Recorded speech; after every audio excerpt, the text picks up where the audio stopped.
Profesor David Zamudio Flores, buenas noches. En esta oportunidad me corresponde nuevamente hacer una exposición. En este caso, el tema se llama Factores de Diagnóstico Neuropsicológico. En cuanto a estos factores, vamos a primero a decir qué es un diagnóstico neuropsicológico. Un diagnóstico se puede definir como el acto de conocer la naturaleza de una enfermedad mediante la observación de sus síntomas y signos. La enfermedad se entiende como una entidad que altera el estado de salud. Quizás entonces podría ser más exacto definir diagnóstico como el acto de encontrar los síndromes responsables de los síntomas y signos de un paciente. Síndrome corresponde a un grupo de síntomas, o sea, son anormalidades reportadas por el paciente y signos, manifestación anormal hallada al examen, es decir, la semiología, que aparecen de forma concurrente. El objetivo de un examen clínico es proponer un diagnóstico, generalmente en la neurología, un diagnóstico sindromático. Miren, ¿qué es lo que persigue un diagnóstico neuropsicológico? Pues es una evaluación que intenta de alguna manera ver las funciones cognitivas, conductuales y emocionales que pueden resultar comprometidas como consecuencia de una afectación funcional y o estructural del sistema nervioso central. Es decir, algún tipo de problema que presente, en este caso, el cerebro, ¿no? ¿Qué problemas se pueden dar a nivel cerebral? Entonces, dentro de esos tipos tenemos un diagnóstico sintomático, un diagnóstico etiológico, un diagnóstico topográfico y un diagnóstico sindromático. ¿Qué viene a ser el diagnóstico sintomático, no? Es una descripción de las anormalidades reportadas por el paciente o sus familiares, es decir, los síntomas que trae el paciente, ¿no? Y lo dice. El diagnóstico etiológico señala la causa de la enfermedad, ¿no? La causa del proceso patológico, ya sea una infección, ya sea un traumatismo, ya sea alguna infección degenerativa. Eso nos va a decir el diagnóstico etiológico. El diagnóstico topográfico es la localización anatómica y morfológica del proceso patológico, es decir, en qué zona del cerebro se produce la lesión. Y eso nos va, ¿cómo lo vamos a lograr? Pues a través de las imágenes, ¿no? Imágenes dadas a través de una tomografía, una resonancia magnética, y ahí vamos a ver qué área se ve afectada del cerebro, ¿no? Y según eso sabremos qué problemas presenta el paciente. En cuanto al diagnóstico sindromático, es síndrome que agrupa los síntomas y signos del paciente, ¿no? O sea, agrupa los datos subjetivos y los datos objetivos que podemos nosotros ver en el paciente, ¿no? Y lo que el paciente también dice. Ahora, en cuanto a los podemos decir que hay principales etiologías de patologías cerebrales. Ahí tenemos una lista de los más recurrentes quizás, ¿no? Ahí están los accidentes cerebrovasculares, traumatismos craneoencefálicos, por caídas, infecciones, neoplasias por tumores, enfermedades asociadas con el desarrollo, enfermedades degenerativas, enfermedades metabólicas, enfermedades nutricionales y trastornos consecuentes a drogas y agentes químicos. En cuanto a los principales síndromes neuropsicológicos, tenemos las afasias, alexias, agrafía, acalculia, agnosias, apraxias, amnesia, síndrome disejecutivo y demencia, que son síndromes neuropsicológicos que se producen por algún traumatismo, por alguna afectación que se da en el cerebro.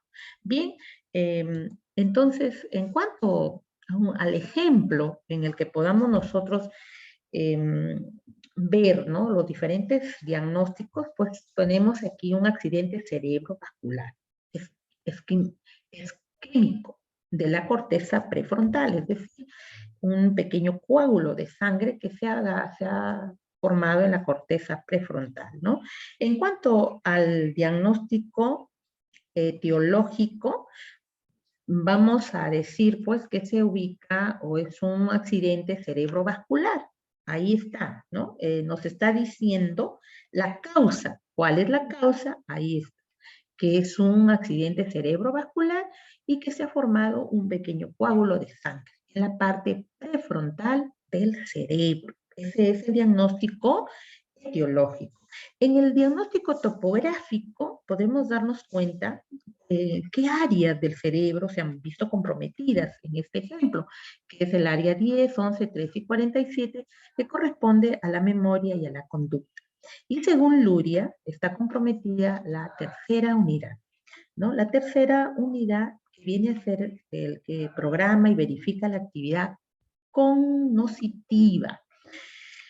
Bien, en esta corteza prefrontal se lleva a cabo las funciones ejecutivas de la personalidad y del comportamiento, una alteración a este nivel que produce, según el diagnóstico sindromático, pues, o vamos a empezar por el sintomático. ¿Qué produce? Desinhibición social, porque nos damos cuenta que afecta a las funciones ejecutivas, ¿no? Entonces ahí podemos darnos cuenta que hay una desinhibición social, de que también hay pérdida de control de esfínteres, ¿no? Y desde el punto de vista sindromático, podemos decir que hay signos y síntomas que trae el paciente, ¿no? Uno de ellos es la apatía, es decir, la falta de iniciativa, indiferencia emocional, y y en cuanto a los síntomas, pues podemos decir de que hay una apraxia, es decir, dificultad para caminar, no se puede mover, ¿no? Entonces ahí, a través de este ejemplo, podemos darnos cuenta todos los diagnósticos no estudiados en clase. Ahora, en cuanto al caso clínico, ¿no? Este caso clínico es la rehabilitación neuropsicológica de un caso de lesión frontotemporal derecha como resultado de un traumatismo cráneoencefálico. Es un varón de 21 años que cursa el tercer semestre en leyes y que sufrió un accidente automovilístico, lo que le produjo traumatismo encéfalo-craneano severo, ¿no? Y que le produjo coma por un mes, ¿no? Miren, el, el, este caso clínico bastante fuerte. En cuanto al diagnóstico sintomático y sindromático, podemos darnos cuenta que hay pérdida de conciencia, hay alteración motriz, hay un lenguaje disminuido, ¿no? La fascia, la incontinencia de esfínteres, imposibilidad para reconocer familiares, alteración del comportamiento, incapacidad para recordar eventos recientes, ¿no? Al accidente y dificultad para nuevos aprendizajes, una amnesia retrógrada y anterógrada. En cuanto a la exploración física, está relacionado con los signos y síntomas, ¿no? Que presenta convulsiones, hay en este caso, vemos un lenguaje disminuido, pérdida de control de esfínteres, imposibilidad de reconocer a sus familiares. Ahora, desde el punto de vista del diagnóstico etiológico, ¿qué viene a ser la parte etiológica? Señala la causa de la enfermedad. En este caso, ¿por qué se produce todo lo anterior descrito? Todos esos síntomas, porque se ha producido un traumatismo cráneoencefálico. La lesión cerebral traumática trae como consecuencias interrupciones neuroanatómicas y funcionales en el cerebro, manifestándose como afectación del funcionamiento adecuado de procesos psicológicos superiores conocidos como funciones neuropsicológicas o procesos cognitivos. En cuanto al diagnóstico topográfico, vamos a describir en dónde, en qué parte del cerebro se produce esto. Se produce en el lóbulo frontal temporal derecho, en las áreas de Brodmann 10, 11, 13 y 47, que está relacionado con la memoria y la conducta. Está afectado la corteza prefrontal orbital o corteza orbital frontal, en el área prefrontal, ¿no? Según Luria, pues se ve afectada la unidad 3, que viene a ser donde se programa y verifica la actividad cognitiva compleja. Bien, para concluir esta exposición, podemos decir que, aunque existen diferentes tipos de diagnósticos, ¿no? Un examen neuropsicológico es muy importante, ¿no? ¿Por qué? Porque nos va a permitir definir a qué síndrome o síndromes en particular corresponden los síntomas reportados por el paciente y los signos hallados en el examen. Los síndromes neurológicos son los síndromes cognitivos, comportamentales asociados con patologías cerebrales como afasia, amnesia, demencia, ¿no? Y otros. Miren, un neuropsicólogo va a tener la función de identificar, describir, cuantificar los déficits cognitivos y alteraciones de la conducta y emociones. Va a realizar una entrevista al paciente para realizar la historia clínica del mismo. ¿Para qué? Para ayudar, apoyar a las diferentes, en este caso, pues, áreas clínicas que se ven involucradas digamos, en estos problemas neurológicos. Bien, esto es todo lo que me corresponde exponer. Muchas gracias. Está la bibliografía en la cual he basado mi trabajo. Muchas gracias.